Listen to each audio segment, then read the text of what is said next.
Bang, let's get it. Royce O'Neal, points, rebounds, and assists at 16.5. Who makes these lines? In the last 10 games, this bitch is hitting at 100%.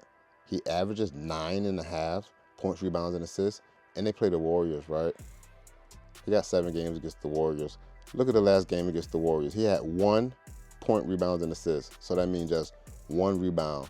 Whoever makes his lines is in trouble. We're taking the under. Royce O'Neal to go under points, rebounds, and assists at 16.5. I got Scottie Barnes not to hit 2 3-pointers. In the last 10 games, the under is hitting at 80%. He takes way too many not to hit more than 2 a game. And then, I don't care who he's playing against. It doesn't matter. You shouldn't be shooting 4, 5 3-pointers a game. But as you can see here, he makes more against this opponent, against Chicago. But he went 0 for 3 in that last matchup. I could care less about that. Last 10, he is not hitting 2 threes. He went 1 for 7 against New Orleans 2 games ago. He's shooting too many 3-pointers. Give me Scottie Barnes to go under 1.5 3-pointers made. But let's go look at his points, rebounds, and assists, where he usually thrives at. That line's too high. It's at 38.5 on Prize Picks and Underdog. I like the under here. Let's see what he's done against Chicago. Got 10 games played against them. He cracked it twice against Chicago. You know what I mean? Give me the last 10 games again. I'll take the under 38.5 points, rebounds, and assists, but I definitely like the under 1.5 3-pointers made. Hey, Ayo line is too high. It's at 21.5 for his points, rebounds, and assists. It's hitting at 90% over the last 10 games. He's averaging 18.5. I'm taking Ayo to go under 21.5 points, rebounds, and assists. You know I like to fade Victor Wembanyama. His points line is too high. It's at 24.5. If he goes off, he goes off. Let's see who he plays against. It's versus Giannis. It's not happening. Giannis is not allowing this to happen. Give me Victor Wembanyama to go under 24.5 points, rebounds, 24.5 points. Let's look at his points, rebounds, and assists, though. It's at 40.5. Under. Fuck wrong with him. In the last 10, it's hitting at 70%. He averages 35.5. Give me Victor Wembanyama under 40.5 PRA and, or most importantly, under 25 points. Not versus Giannis. It's not happening. Hey, Kawhi Leonard, I know you back, right? And I know you just went off and had an excellent game. His last game, he went for 40 PRA. Prior to that, 9 straight games that he's played, he's went under 25.5 points, rebounds, and assists. Let's look at he playing against Charlotte. This should be a blowout. He might not even be needed. Even though he's covered this number in the last 2 games they played, that shit was a long fucking time ago. Let's look at the last 10. Has he even been back for 10 games? I doubt he has. I'm not going to even go try and look at every single date. Yo, shout out to Pick Finder for updating and letting me see all this fucking data when I hover over each individual game. Speaking of Pick Finder, this is pickfinder.app. The code is ReallyRico. You already know. 10% off for the life of your subscription. Let's go to Bradley Beal. Wait, Kawhi Leonard, bitch, I'm under 25.5 points, rebounds, and assists. I could care less. You're playing Charlotte. You blow them out. You don't want to play anyway. He might have a DNP before he goes over 25.5 PRA. I'm just joking, but I like Kawhi Leonard. I'm just saying that's just what has been happening. And Bradley Beal, 3.5 rebounds. You know we under. Why is he getting the rebound? You know he don't want to get a rebound. He don't even want to play there, especially in trade rumors. Give me Bradley Beal to go under. Look at his points, rebounds, and assists. It's at 19.5. This bitch is hitting at 50%. I ain't fucking with it. I look at his points and rebounds that I like him under. And I thought he had a sharp play that was under like 19.5 points. I'm not fucking with none of that. Give me Bradley Beal to go under 3.5 rebounds. And then I got Trey Murphy. Trey Murphy's been a dog on rebounds and assists at 8.5. It's hitting at 100%. I don't know how this line has not moved. You know what I mean? Run and handle that because this line should be at 9.5. Anyway, you can see that bitch at 8.5, take the over. I'm taking the over because I played it so many times that I could play it until I have a losing record. Next is Devin Booker.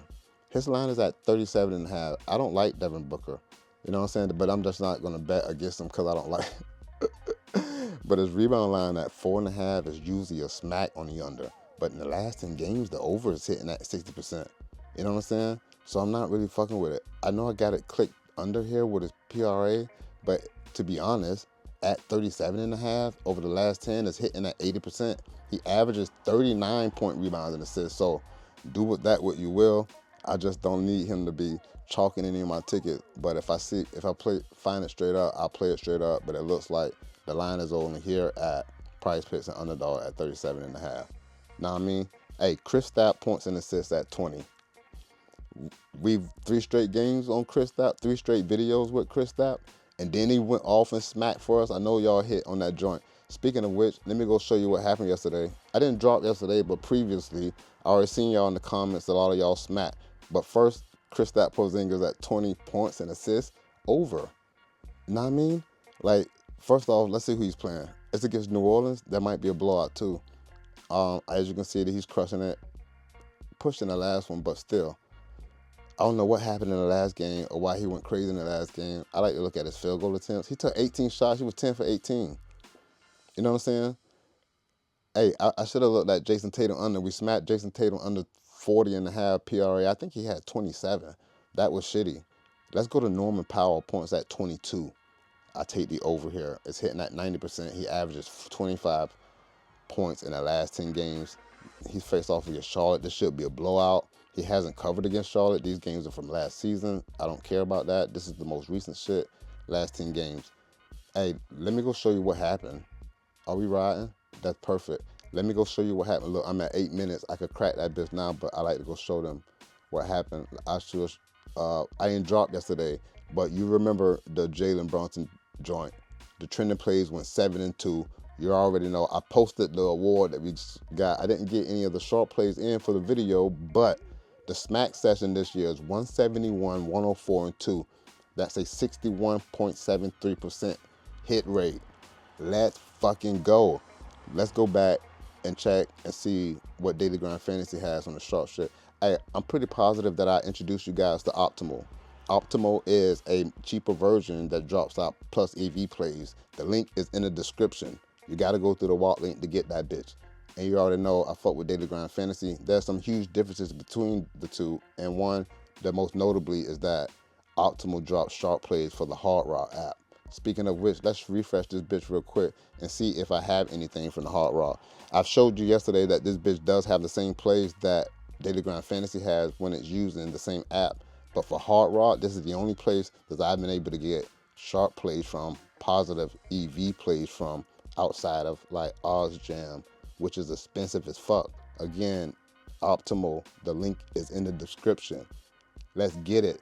As you can see, there are also some team lines that I also been playing. I'm gonna show you the stats on those. I marked those. If you're following me on Pick It, you already know. Let's get it. There's the 4 pick right here, and it's a team play that I would play because they're all sharp. You can see their grade here, and I can click into them and show you why the best play is at Hard Rock. For example, the Boston Celtics minus 10.5 versus New Orleans is at minus 115. The Hard Rock is the best offer because the rest of your books have this bitch. A couple of them at minus 115 that we can't even play on, but at Fliff is at minus 125. So if you like it, you play the bitch at Hard Rock. Boston minus 10.5 versus the New Orleans Pelicans at minus 115. We run with that, you know what I'm saying? But I put a 3-pick entry or a 4-pick entry to make a little parlay. Same shit we smacked to get the trophy yesterday. So this is the Optimal app. You already know these are the other 3 plays that I'm playing with it. Give me Boston minus 10.5 and give me the under and the Clippers and Charlotte game under 213.5. It's at minus 115. You see the over on Boston and New Orleans because I need that blowout minus 10.5. Give me over 231. That's also extremely sharp. And then you see San Antonio plus 4 at minus 120 versus Milwaukee. I'm not in love with that play.